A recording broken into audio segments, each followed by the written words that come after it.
in the world. And it seems as though for the last year or so, we've been hearing about, seems like disaster after disaster, from tornadoes and floods to earthquakes and fires and everything in between. Preparation is always the key and can even save your life. So here to show us how to prepare for such catastrophes is our good friend Doug Eggleston of the historic Virginia Red Cross. Welcome back, my dear. How are you doing? Doing well.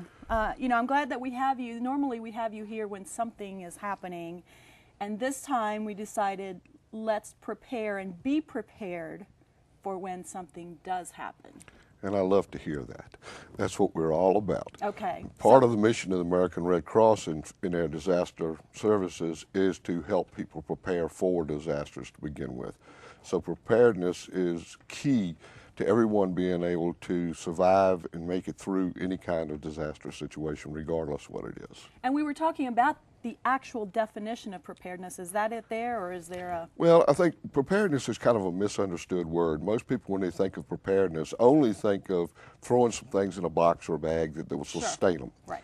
Preparedness goes much further than that, because with preparedness you have to be mentally aware of what could happen to begin with and how to react to the different types of disasters that might befall a community. Right.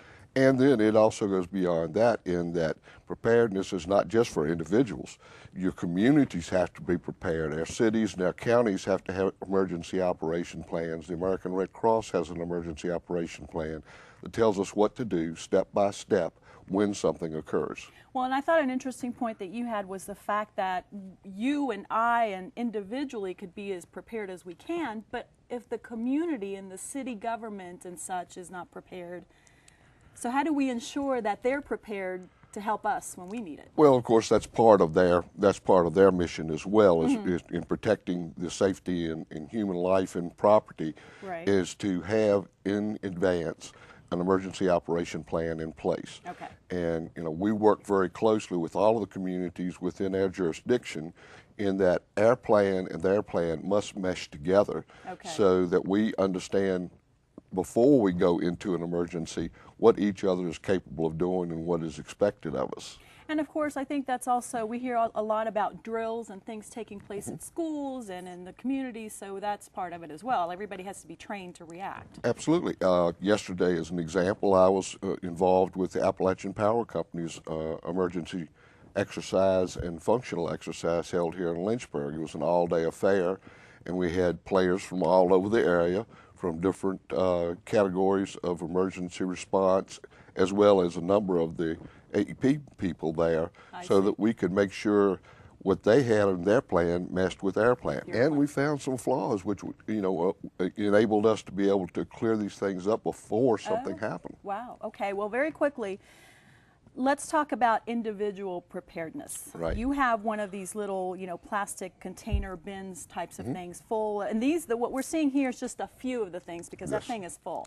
What are some of the main things we should have on hand should anything happen? Well, certainly the first things everybody should to think about is sustaining themselves. So food and water are two of the main things people want to concentrate on. Okay. Non-perishable foods such as canned goods or dried packaged goods that you can quickly and easily prepare, that probably or shouldn't have to be cooked. Right, right. All right. You can eat right out of the can or out of the container or Exactly. whatever.